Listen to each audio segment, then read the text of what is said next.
Teppo Haapoja is a Finnish photographer. You might know him as Matti Haapoja's brother.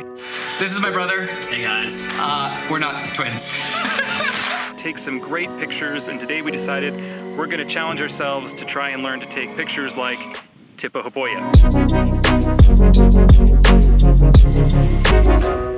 You know, we went through all of his photos and we're trying to kind of pick out themes, and his subjects are in the center. Often that can be using something to frame them. Very balanced photography. We also noticed that Teppo really favors soft light.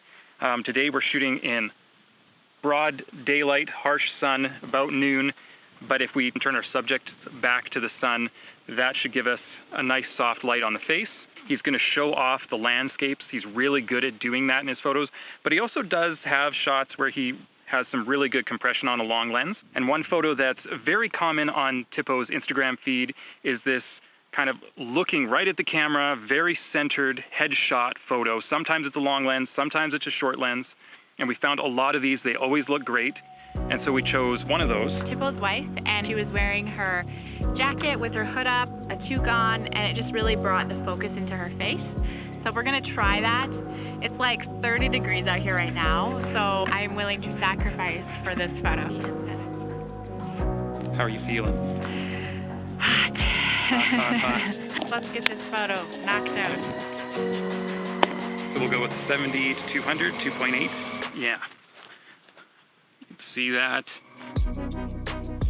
So after taking some pictures with the long lens and comparing them to Teppo's, I feel like even though in Teppo's picture I thought the background was really compressed, Vera's face isn't compressed compared to what I'm getting with the long lens. So I'm actually now second guessing myself and going, maybe he's using a wide lens with a super shallow aperture to get that look. We're gonna try that.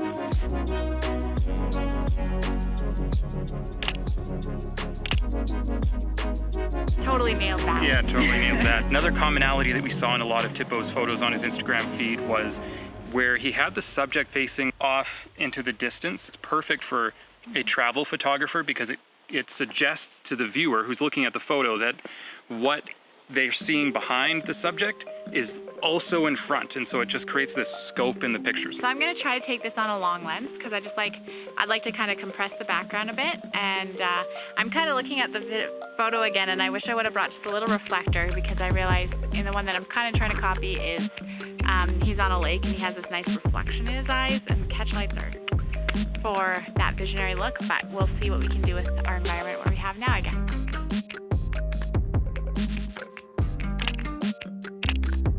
Teppo seems to really like his pathways, which is like such a strong, it's so strong compositionally because of the leading lines that are there. He's just very good at finding leading lines. It's a wide angle for sure this time, yeah, because it's showing off the environment. Yeah, so we just were finding some of the trees were just a little too big, so we came a little bit further down the path. It's a wrap. Mission accomplished.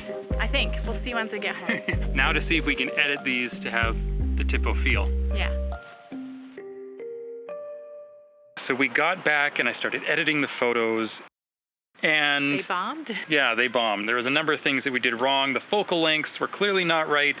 Lighting was a little bit off, and just the difference in color and the environment, all that combined just made it really hard to do any editing to make it really look like the original Teppo photo we wanted.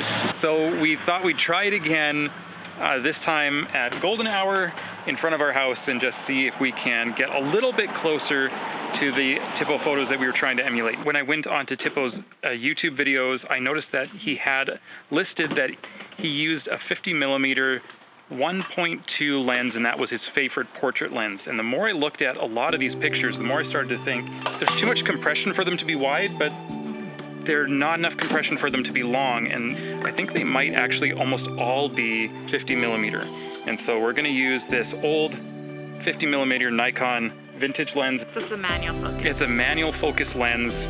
So we're going to use the Z6. Because of the live view on mirrorless cameras, I hadn't even thought about this before, but suddenly using a manual focus lens becomes a lot easier because I can actually tell where the focus is. Our 2-year-old is cleaning up. And all right, let's give it a shot.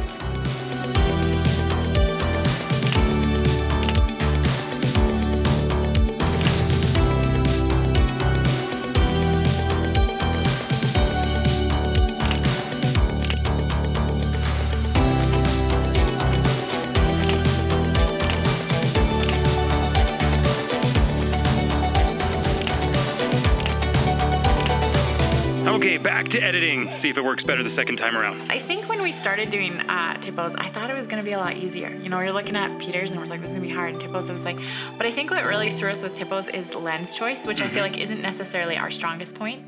And then lighting kind of threw us a little bit too in the end. Yeah, the editing that he was doing when I was editing his, editing our photos, trying to make them match, he's creating kind of a film look, and he's doing that unlike somebody like Peter, who's creating a film look by crushing the blacks and then lifting them so his blacks aren't quite at a black point, and then adding grain. Tippo's vintage is a lot cleaner. His whites are very white, they're very clean, but he's bringing his whites down so that his whites are actually more of just a light gray.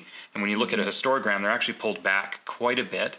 A lot of vintage look can be done in color. So he's shifting a lot of things towards green, desaturating a lot of colors. And I'll just say too, real quick, because I forgot to say it in the Peter McKinnon video, is that really, if you want your stuff to look exactly like Peter's or Tippo's, buy their preset. That'll get you there much faster. I was actually really happy with a lot of the pictures we got out in that wheat field.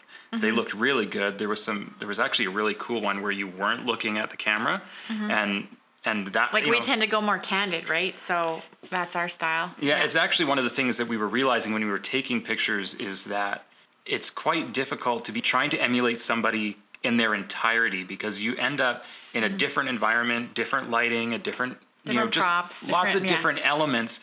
And yet you're trying to emulate something that happened somewhere else at a different time. And so you're not actually doing things that necessarily make sense for what the situation that you're in, and you're not necessarily making the strongest choices for that moment. So I guess, like a piece of advice in that is that it may be stronger when you're doing something like this to be just emulating one part, like a pose, trying to emulate a part of a pose, trying to emulate a little bit of the lighting, emulate a way somebody used a lens, because then the rest of it can fit into your style. You're not having to think about all of it at once, and it can actually maybe make sense a little bit more in the environment and situation that you're shooting in. All right, so the first one, like I said, I was actually pretty happy with the picture of you in that jacket, but the colors, I just could not figure out how to make those colors look like any of Tippo's. Just the golden wheat field and then the gray. I couldn't find a picture of Tippo's that had a color scheme like that to even emulate. And so I just could not figure out how to make it. Yeah. Whereas when we came back and shot that on the sidewalk, I think that worked much better. And that 50, actually, I feel like it feels much closer to what Tippo was doing. Yeah, that 50 was definitely part of the puzzle, I think. The one with looking off, I took that picture of Dallas. We ended up going into a little bit more foresty area to try to get a little more even light. Got tricked by that shallow aperture into assuming that it was a compressed long lens shot. Yeah. And then when we got into editing, it was like, there's no way that's what's actually going on there. And I think this one to me is the one that bombed the most, because we went into the foresty trees. It was more shadowy on your face, and then there was the green overcast from the trees that I wasn't really happy with in the end. And I think in editing, one thing that surprised me here too, again, was that I was looking at Tippo's photos, and I was seeing very soft, even light. But then we had a shot that was in soft, even light, and we realized it wasn't dynamic enough. There wasn't enough light and shadow on it compared to most of the shots we were looking at. And then when we looked back at Tippo's Instagram again, we realized there was a lot more dynamic in the lighting than we originally thought. So I think there's something in that vintage that is making the light appear softer than it actually is. A lot of them are actually at golden hour. They just didn't look at first like they were at golden hour. And so that's the other reason we went back to the sidewalk and said, okay, let's try this at golden hour and see if that makes a difference. And it did. I actually mimicked a different photo the second time around because it had more greens in it that I could then emulate in the edit. And then once again, going with that 50 millimeter lens, I feel like that worked a lot better the second time around. It just, it's a lot closer to what he was actually doing in a lot of those shots. Yeah, for sure. For the pathway, I think when we got back, I was just really disappointed at just how weak the leading lines were and how the asymmetric photo just wasn't working. Tipo has such a symmetric, very strong leading lines. And so we just really realized we needed to redo that one. If we had done this shot, maybe like with a field on both sides, we could have found a path through a field on both sides. It might have worked a lot better, though that golden grain, I'm super curious, Teppo, like if you ever watch this, let me know in the comments. What would you do with that golden grain? Like what is your colors going to do to that? Because I couldn't find golden grain in your in the pictures you've been taking going around the world. I'm so much happier with it. Like that sidewalk has just way stronger leading lines and just being lighter, I think, too.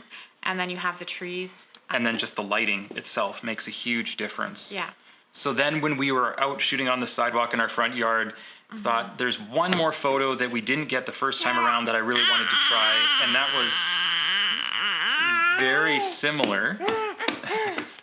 You're stealing the show. Very similar to the shot with you in the hood, you in the toque, but it's more of a wide angle lens, and these are very common on Teppo's feed. They're kind of almost a selfie feel. I think with Teppo must be using something closer to a 16 to 35 zoom lens and using something in that range. Our widest lens on the full frame is 24 millimeters or 17 on a crop frame. And so it's just not quite that wide. So we actually I had to have Jill actually hold the camera and pretend that I was holding the camera just to get it a little further back. away. Because of that wider lens, even with the shallow depth of field that's happening there, you can kind of see the environment a little bit more. You feel like you're a little bit more in the location with the photographer, I guess. So thanks for hanging out with us. If you enjoyed this video, you might also enjoy the video we did last week where we took photos like Peter McKinnon. We might do some more of these in the future. So if you got any ideas for a photographer you'd like to see, leave them in the comments, and we'll see you in the next video.